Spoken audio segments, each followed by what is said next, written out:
Hello everyone, welcome to ಚಲನ್. Correlation ಈ ಒಂದು ವಿಡಿಯೋ ಸಿರೀಸ್ನಲ್ಲಿ ನಾವು ಈಗಾಗಲೇ ಹಿಂದಿನ ವಿಡಿಯೋಗಳಲ್ಲಿ ಮೀನಿಂಗು ಮತ್ತು ಅದರ ಜೊತೆಗೆ ಸ್ಕ್ಯಾಟರ್ ಡೈಗ್ರಾಮ್ ಮೆಥಡ್ ಪ್ರಾಬ್ಲಮ್ ಅನ್ನು ನೋಡಿದ್ದೀವಿ. ಇವತ್ತಿನ ವಿಡಿಯೋದಲ್ಲಿ ನಾವು Karl Pearson's coefficient of correlation meaning ಮತ್ತು 15 ಮಾರ್ಕ್ಸ್ ಪ್ರಾಬ್ಲಮ್ ಅನ್ನು ಸಾಲ್ವ್ ಮಾಡೋಣ. ಎಕ್ಸಾಮಿನೇಷನ್ ದೃಷ್ಟಿಯಿಂದ ಬಹಳಷ್ಟು ಇಂಪಾರ್ಟೆಂಟ್ ಆಗಿರುವಂತಹ ಟಾಪಿಕ್ ಇದು ಆಗಿದೆ. ಈ ಒಂದು ಮೆಥಡ್ ಅನ್ನು ಡೆವಲಪ್ ಮಾಡಿದವರು ಕಾರ್ಲ್ ಪಿಯರ್ಸನ್ಸ್ ಅವರು. Meaning: Karl Pearson's coefficient of correlation is a statistical method used to measure the degree of direction of relation between two variables. ಎರಡು ವೇರಿಯೇಬಲ್ಗಳ ಮಧ್ಯದಲ್ಲಿರುವಂತಹ ಡೈರೆಕ್ಷನ್ ಮತ್ತು ಡಿಗ್ರಿಯನ್ನ ಅಂಡರ್ಸ್ಟ್ಯಾಂಡು ಈ ಒಂದು ಮೆಥಡ್ ಮೂಲಕ ಮಾಡ್ತೀವಿ ನಾವು. ಫಾರ್ಮುಲಾ: ಇಲ್ಲಿ ಎರಡು ಫಾರ್ಮುಲಾಗಳನ್ನು ನಾನು ಡಿಸ್ಪ್ಲೇ ಮಾಡಿದ್ದೀನಿ. ಯಾವುದಾದ್ರೂ ಒಂದು ಫಾರ್ಮುಲಾ ಯೂಸ್ ಮಾಡಿ ನೀವು ಕ್ಯಾಲ್ಕುಲೇಟ್ ಮಾಡಬಹುದು. ಫಸ್ಟ್ ಒಂದು ಫಾರ್ಮುಲಾ ನೋಡೋದಾದ್ರೆ R is equal to N sigma X Y minus sigma X sigma Y divided by root N sigma X square minus into the bracket sigma X bracket complete square into root N sigma Y square minus into the bracket sigma y bracket complete square, and another formula n sigma dx dy minus sigma dx into sigma dy divided by root n sigma dx square minus into the bracket sigma dx bracket complete square into root n sigma dy square minus into the bracket sigma dy bracket complete square. First formula use ಮಾಡಿ ನೀವು calculate ಮಾಡಿದ್ರೆ ಏನಾಗ್ತೈತಿ ಅಂತಂದ್ರೆ ಕ್ಯಾಲ್ಕುಲೇಷನ್ಸ್ಗಳು ಜಾಸ್ತಿ ಬರ್ತಾವೆ, ವ್ಯಾಲ್ಯೂಗಳ ಸಂಖ್ಯೆಗಳು ಜಾಸ್ತಿ ಬರ್ತಾವೆ. ಅದನ್ನು ನಾವು ರೆಡ್ಯೂಸ್ ಮಾಡೋ ಸಲುವಾಗಿ ಆ ಎಕ್ಸ್ ಇರೋದನ್ನು ನಾವು ರೆಡ್ಯೂಸ್ ಮಾಡಿ ಡಿ ಎಕ್ಸ್ ಅಂತ ಮಾಡಿದ್ದೀವಿ, ವೈ ಇರೋದನ್ನು ಕೂಡ ರೆಡ್ಯೂಸ್ ಮಾಡಿ ಡಿ ವೈ ಅಂತ ತಗೊಂಡೇವಿ. ಹಾಗಾಗಿ ಇಲ್ಲಿ ನಾವು ನೋಡೋದಾದ್ರೆ ಡಿ ಎಕ್ಸ್ ಅಂದ್ರೆ ಏನು? D X is equal to X minus A. A ಅಂದ್ರೆ ಎಕ್ಸ್ ದಲ್ಲಿನ ಒಂದು ಅಸೂಮ್ಡ್ ವ್ಯಾಲ್ಯೂ ಅಂತ ಅರ್ಥ. D Y is equal to Y minus B. B ಅಂದ್ರೆ ಅರ್ಥ ವೈ ಏನ್ ವ್ಯಾಲ್ಯೂ ಇರ್ತಾವೋ ಅದರಲ್ಲಿ ಒಂದು ಯಾವ್ದಾರ ಅಸೂಮ್ಡ್ ವ್ಯಾಲ್ಯೂ ತಗೊಂಡು ಮೈನಸ್ ಮಾಡಿ ವ್ಯಾಲ್ಯೂವನ್ನ ರೆಡ್ಯೂಸ್ ಮಾಡೋದು ಅಷ್ಟೇ. ಒಂದು ಪ್ರಾಬ್ಲಮ್ ಅನ್ನ ಸಾಲ್ವ್ ಮಾಡೋಣಂತ. Calculate the correlation coefficient for the following data. X ಮತ್ತು ವೈ ಅನ್ನು ಕೊಟ್ಟಿದ್ದಾರೆ.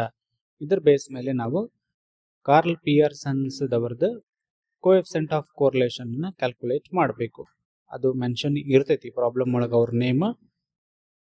ಇಲ್ಲಿ ನಾವು ಮೆನ್ಷನ್ ಮಾಡಿಲ್ಲ, ಬಟ್ ಮೆನ್ಷನ್ ನಿಮ್ಮ ಎಕ್ಸಾಮ್ದಲ್ಲಿ ಇದ್ದೇ ಇರುತ್ತೆ, ಯಾರ ಮೆಥಡ್ ಮೇಲೆ ಮಾಡಬೇಕು ಅನ್ನೋದು. ನಾವು ಇದ್ರದ್ದು ಪ್ರಾಬ್ಲಮ್ ಅನ್ನ ಸಾಲ್ವ್ ಮಾಡೋದಾದ್ರೆ ಫಸ್ಟ್ ಎಕ್ಸ್ ಕೊಟ್ಟಿರೋ ಡಾಟಾ ಅದೇ ರೀತಿ ಬರ್ಕೊಂಡ್ವಿ, ವೈ ಅನ್ನು ಕೂಡ ಅದೇ ರೀತಿ ಬರ್ಕೊಂಡ್ವಿ. ಎನ್ ಎಷ್ಟು ಅದಾವು ಅಂತ ಕೌಂಟ್ ಮಾಡಿದ್ರೆ ಎನ್ 7 ಅದಾವು. ಎನ್ ಇಸ್ ಈಕ್ವಲ್ ಟು 7 ಅಂತ ಬರೀಬೇಕು. ನೆಕ್ಸ್ಟ್ ನಮಗೆ ಬೇಕಾಗಿರೋ ಕಾಲಮ್ ಯಾವುದು ಅಂತಂದ್ರೆ ಡಿ ಎಕ್ಸ್. ಡಿ ಎಕ್ಸ್ ಅಗಾಳಿ ಕೂಡ ಎಕ್ಸ್ಪ್ಲೇನ್ ಮಾಡಿ ಹೇಳಿದ್ದೀನಿ ನಾನು. ಡಿ ಎಕ್ಸ್ ಅಂದ್ರೆ ಏನೂ ಅಲ್ಲ, ಎಕ್ಸ್ ಮೈನಸ್ ಎ. ಎ ಅಂದ್ರೆ ಅಸೂಮ್ಡ್ ವ್ಯಾಲ್ಯೂ. ಇಲ್ಲಿರುವಂತಹ ಸಿರೀಸ್ಗಳು 12ರಿಂದ 7 ಏನು ವ್ಯಾಲ್ಯೂ ಅದಾವು, ಇದರಲ್ಲಿ ಒಂದು ಯಾವ್ದಾರ ವ್ಯಾಲ್ಯೂವನ್ನ ಅಸೂಮ್ಡ್ ಅಂತ ನಾವು ತಗೋಬೇಕು. ಎದರ ಸಲುವಾಗಿ ತಗೊಳತ್ತೀವಿ? ವ್ಯಾಲ್ಯೂ ಕ್ಯಾಲ್ಕುಲೇಷನ್ಸ್ಗಳು ರೆಡ್ಯೂಸ್ ಆಗಲಿ ಅನ್ನೋ ಕಾರಣಕ್ಕಾಗಿ. ಇಲ್ಲಿ ನಾನು ಎ ಅನ್ನ 8 ಅಂತ ತಗೋತೀನಿ. ಫಸ್ಟ್ ಕೇಸ್ ಒಳಗೆ ನೋಡ್ರಿ, ಫಸ್ಟ್ ಕೇಸ್ ಒಳಗೆ ಏನಾಗ್ತೈತಿ ಅಂದ್ರೆ 12 ಮೈನಸ್ 8 ಅಂದ್ರೆ ಎಷ್ಟಾಗ್ತೈತಿ? 4 ಆಗತ್ತೆ. ನಾವು ಡಿ ಎಕ್ಸ್ ಕಾಲಮ್ ಒಳಗೆ 4 ಅಂತ ಬರಿಬೇಕು. ಅದೇ ರೀತಿಯಲ್ಲಿ ಎರಡನೇದಿರೋದು 9 ಮೈನಸ್ 8 ಮಾಡಿದ್ರೆ ಎಷ್ಟು ಬರುತ್ತೆ? 1 ಬರುತ್ತೆ. ಸಿಮಿಲರ್ಲಿ ಎಲ್ಲವುಗಳನ್ನ ನಾವೇನ್ ಮಾಡ್ಬೇಕು? 8 ಮೈನಸ್ ಮಾಡಿ ತಗೋಬೇಕು. ಸಿಗ್ಮಾ ಡಿ ಎಕ್ಸ್ ಮಾಡಿದ್ರೆ 14 ಬರ್ತೈತಿ ಮಾಡಬೇಕು. ನೆಕ್ಸ್ಟ್ ನಮಗೆ ಬೇಕಾಗಿರೋ column D Y. D Y ಅಂದ್ರೆ ಏನು? ವೈ ಮೈನಸ್ ಬಿ ಅಂತ ಅರ್ಥ. ಇಲ್ಲಿ ನಾನು ಬಿ ಅನ್ನ 6 ಅಂತ ತಗೋತೀನಿ. ಎನಿ ವ್ಯಾಲ್ಯೂ ತಗೋಬಹುದು ಈ ಒಂದು ವೈ ದಲ್ಲಿ ಇರುವಂತದ್ದನ್ನ. ಫಸ್ಟ್ ವೈ ವ್ಯಾಲ್ಯೂ 14 ಐತಿ. 14 ಮೈನಸ್ 6 ಮಾಡಿದ್ರೆ ಎಷ್ಟು ಬರುತ್ತೆ? ನಿಮ್ಗೆ 8 ಅನ್ನ ಬರ್ಕೋಬೇಕು. ಅದೇ ರೀತಿಯಲ್ಲಿ ನೆಕ್ಸ್ಟ್ ಉಳಿದಿರೋದನ್ನ ಕೂಡ ನೀವು ಕ್ಯಾಲ್ಕುಲೇಟ್ ಮಾಡಿದ್ರೆ ವ್ಯಾಲ್ಯೂಗಳು ಬರ್ತಾವೆ 8 2 0. ಪ್ರತಿಯೊಂದು ಇಲ್ಲಿ ಇರುವಂತಹ ವಾಯ್ದ ವ್ಯಾಲ್ಯೂವಿಗೆ ಏನು ಮಾಡ್ಬೇಕು ನೀವು -6 ಅನ್ನ ಮಾಡಿ ತಗೋಬೇಕು. ಸಿಗ್ಮಾ dy ಕೂಡಿಸಿದ್ರೆ ನಮ್ಗೆ 21 ಬರುತ್ತೆ. ನೆಕ್ಸ್ಟ್ ಬೇಕಾಗಿರುವಂತಹ ಕಾಲಮ್ ನಮ್ಗೆ ಯಾವುದು ಅಂತಂದ್ರೆ ಡಿ ಸ್ಕ್ವೇರ್ ಅನ್ನ ಮಾಡಬೇಕು. ಡಿ ವ್ಯಾಲ್ಯೂ ಆಲ್ರೆಡಿ ಇದಾವೆ ಇಲ್ಲೇ, ಅದನ್ನ ಸ್ಕ್ವೇರ್ ಮಾಡಬೇಕು. 4 × 4 16 ಬರ್ತೈತಿ. 1 × 1 ಮಾಡಿದ್ರೆ ಅದು ಕೂಡ 1, ದೆನ್ 0 4 9 25 1. ಸಿಗ್ಮಾ dx ಸ್ಕ್ವೇರ್ ಮಾಡಿದ್ರೆ 56 ಬರುತ್ತೆ. ಇದಾದ್ಮೇಲೆ ನೆಕ್ಸ್ಟ್ ಕಾಲಮ್ dy ಸ್ಕ್ವೇರ್ ಅನ್ನ ಹಾಕ್ಬೇಕು.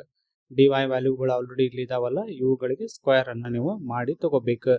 8 × 8 64. ಅದೇ ರೀತಿಯಲ್ಲಿ ಎಲ್ಲ ವ್ಯಾಲ್ಯೂಗಳನ್ನು ಮಾಡಬೇಕು. ಮೈನಸ್ ಇದ್ರೂ ಕೂಡ ಏನಾಗ್ತೈತದ ಮೈನಸ್ ಇಂಟು ಮೈನಸ್ ಮಾಡಿದ್ರೆ ಪ್ಲಸ್ ಆಗತ್ತೆ.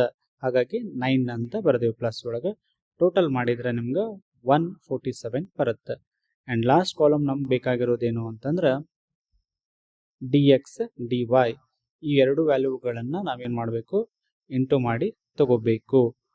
4 × 8 32. ಸಿಮಿಲರ್ಲಿ ಎಲ್ಲವುಗಳನ್ನು ಇಂಟು ಮಾಡಿ ಬರೆದಾಗ ನಿಮ್ಗೆ ಸಿಗ್ಮಾ dx dy 88 ಬರುತ್ತೆ.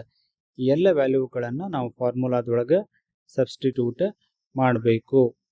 ಫಾರ್ಮುಲಾನ ಆಲ್ರೆಡಿ ಡಿಸ್ಕಸ್ ಮಾಡಿದ್ದೇವೆ ನಿಮ್ಗೆ. ಈ ಫಾರ್ಮುಲಾದೊಳಗೆ ಸಬ್ಸ್ಟಿಟ್ಯೂಟ್ ಮಾಡಬೇಕು. 7 × the bracket 88 minus 14 × 21 divided by root 7 × the bracket 56 minus 14 square into root 7 into the bracket 147 minus 21 square. ಇದನ್ನ ಸಿಂಪ್ಲಿಫೈ ಮಾಡಿದ್ರೆ ಫಸ್ಟ್ ಏನು ಮಾಡ್ರಿ, ನೀವು ಇಲ್ಲೇ ಇಂಟು ಮಾಡ್ರಿ. 7 × 88 14 × 21. ಅದೇ ರೀತಿಯಲ್ಲಿ ನೀವು 7 × 56 14 ಸ್ಕ್ವೇರು, 7 × 147 21 ಸ್ಕ್ವೇರ್ ಅನ್ನ ಮಾಡಿ ಸಿಂಪ್ಲಿಫೈ ಮಾಡಿ ಬರ್ಕೋರಿ. ಆವಾಗ 616 minus 294 root 392 minus 196 into root 1029 minus 441 ಬರುತ್ತೆ. ಮೈನಸ್ ಮಾಡಿ ಬರೆದ್ರೆ ನೆಕ್ಸ್ಟ್ ಸ್ಟೆಪ್ದಲ್ಲಿ ನಮ್ಗೆ 322 divided by root 196 into root 588 ಬರುತ್ತೆ. ರೂಟನ್ನು ನಾವು ತೆಗೆದ್ರೆ 196 14 ಬರ್ತೈತಿ. ಅದೇ ರೀತಿಯಲ್ಲಿ 588 ರೂಟ್ ತೆಗೆದ್ರೆ 24.24 ಬರುತ್ತೆ. ಇವೆರಡು ಮಲ್ಟಿಪ್ಲೈ ಮಾಡಿ ತಗೋರಿ. 322 ಡಿವೈಡೆಡ್ ಬೈ 339.36. ಇದನ್ನು ಡಿವೈಡೆಡ್ ಬೈ ಮಾಡಿದ್ರೆ ಫೈನಲ್ ಆನ್ಸರ್ ನಿಮ್ಗೆ ಬರುತ್ತೆ. Therefore R is equal to 0.9488. ಪ್ರತಿಯೊಂದು ಸ್ಟೆಪ್ಪನ್ನು ಅಬ್ಸರ್ವ್ ಮಾಡಿ ನೋಡ್ರಿ, ಸ್ಕಿಪ್ ಮಾಡಬೇಡ್ರಿ, ಅಂದ್ರೆ ಪ್ರಾಬ್ಲಮ್ ನಿಮ್ಗೆ ಅಂಡರ್ಸ್ಟ್ಯಾಂಡ್ ಆಗ್ತೈತಿ.